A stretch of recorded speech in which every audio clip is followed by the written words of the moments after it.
Ubuzima bwiza bw'imitsi burya bushingira ku buryo amaraso atembera neza.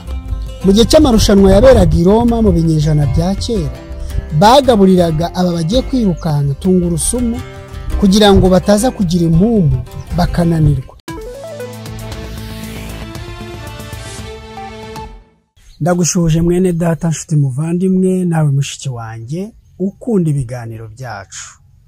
Nanone twongeye kugaruka imbere ya kamera nkuko bisanzwe, ni Proficient Kayitare. Mu by'ukuri uyu munsi twabatoranyirije ikimera cyitwa tungurusumu kugira ngo tuyiganireho. Iki ni ikiganiro kigufi kigiye kuvuga kuri tungurusumu, tuzirikana ibyiza byayo, tunareba uburyo ikwiriye gukoreshwa, tunareba zimwe mu ndwara ishobora kuturinda. Mbese tungurusumu waba uyizi? Niba uyizi, ndagira ngo dukomezanye noneho twishimye kandi ukurikira nshuti unasangize abawe iki kiganiro kuko nzi ko kizabagirira umumaro. Tungurusumu ni ikimera kibarirwa mu muryango w'ibitunguru. Icyakora tungurusumu yo ikaba ifite umwihariko nk'uko abayizi mujya muyibona. Kiba ari kimeze nk'ikijumba cyangwa se ni ikinyakijumba, ariko gifite ibyo ushobora kugenda ukuraho izo twita cloves, ariko mu by'ukuri ukaba none ushobora kongera ukakibona gifatanye. Tungurusumu rero ni ikimera cyiza cyamenyekanye mu myaka myinshi cyane. Abashinwa bakimaranye imyaka irenga 4,000 bagikoresha. Ubuzima bwa tungurusumu buhishwe muri yo turabukeneye cyane. Ni inshuti y'urwungano rw'amaraso n'imitsi. Kandi tungurusumu igabanya ikinure cya cholesterol. Mwibuke ko cholesterol irimo amoko abiri. Hari cholesterol y'ubwoko bwiza, hakaba na cholesterol y'ubwoko bubi. Ubuzima bwiza bw'imitsi burya bushingira ku buryo amaraso atembera neza. Kandi kenshi iyo ikinure cya cholesterol mbi kibaye cyinshi mu mubiri, gishobora kuziba ya mitsi, amaraso ntatembere neza. Ibyo rero bikaviramo indwara z'umuvuduko w'amaraso, indwara z'imitsi n'izindi. Iki kimera cya tungurusumu cyamenyekanye kuva kera ko gifasha abarwaye indwara yo kuvura kw'amaraso. Abafite isukari nyinshi, diyabete, abafite agakoko akariko kose ko mu bwoko bwa virusi, tuvuge wenda nk'abarwaye agakoko gatera sida, abarwaye hepatite, bashobora kuyikoresha ikabafasha mu gutuma ubuzima bwabo buba bwiza, kuko yongera ubudahangarwa bw'abasirikare b'umubiri. Tungurusumu kandi ukora ibitangaza bikomeye cyane mu gutuma ubwonko bw'umuntu bukora neza. Kandi twibuke yuko tungurusumu ifite uruhare runini mu gutuma ibihaha bibona umwuka mwiza uhagije. Ibi rero bikatujyana ku mateka ko tungurusumu mu gihe cya kera abantu bayiryaga bagiye gukora amarushanwa kubera yuko ibarinda impumbu.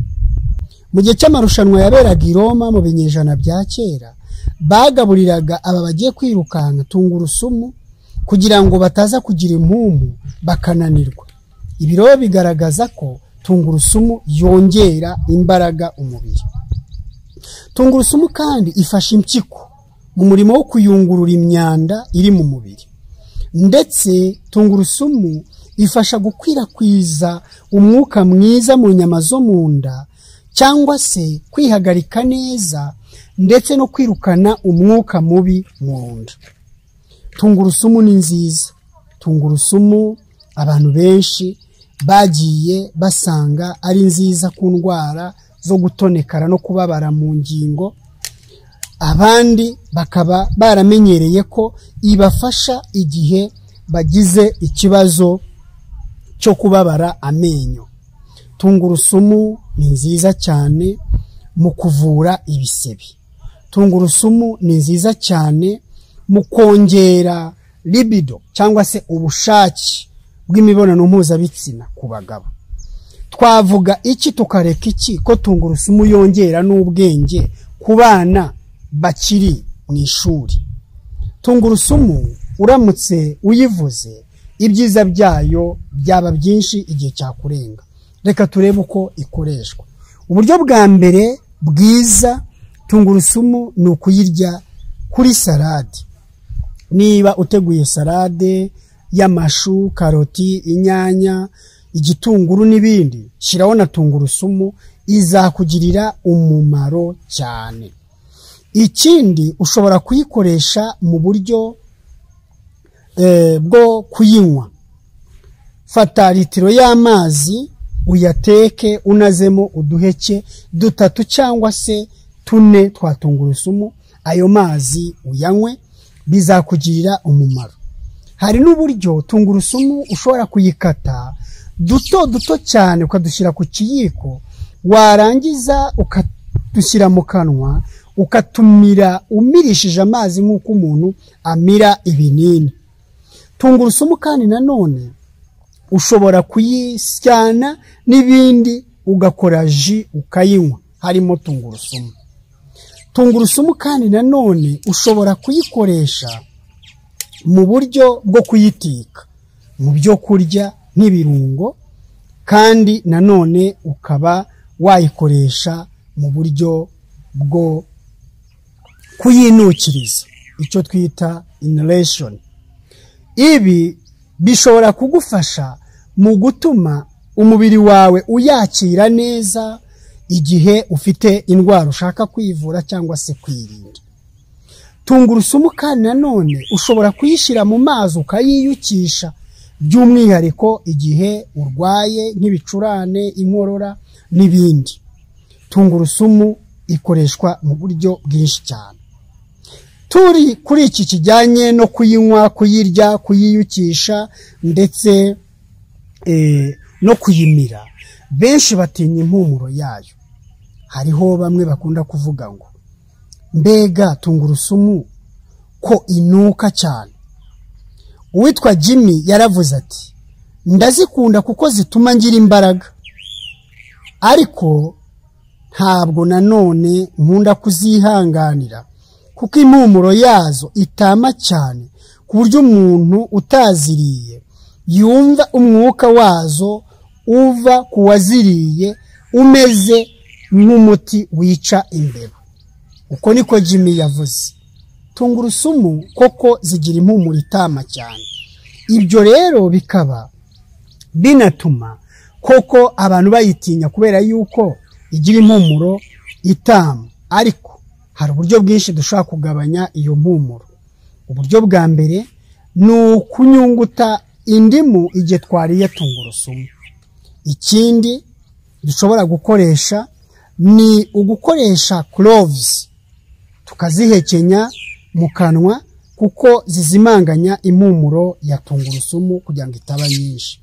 Ariko nanone iyi mpumuro ya tungurusumu ntabwo ikwiriye gutuma tutazikoresha kuko tungurusumu ni nziza rwose. Gusa biba byiza ko umuntu muri kumwe mubana murarana niba wazikoresheje na wazikoresha, kuko atazikoresheje byamubangamira cyane. Tungurusumu kandi nanone ni antiseptic. Ishobora gukorwamo imiti yica udukoko.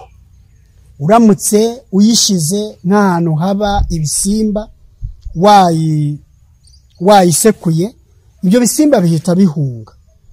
Kandi nanone ushobora kuyivanga n'inkari cyangwa amaganga, ukanayivanga n'ivu n'urusenda, warangiza ukayikoresha mu buryo bwo kuyitera mu bihingwa cyangwa se mu bimera wica udukoko twayo.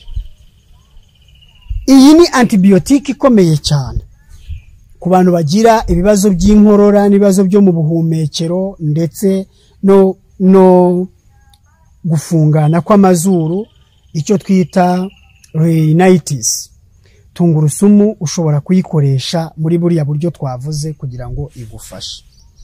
tungurusumu ushobora kuyisekura ukayihambira ahantu hari ikibyimba kigahita gishya, ndetse ushobora no kuyihambira ku gisebe ikanyunyuza amashyira n'imyanda yose yabirimo.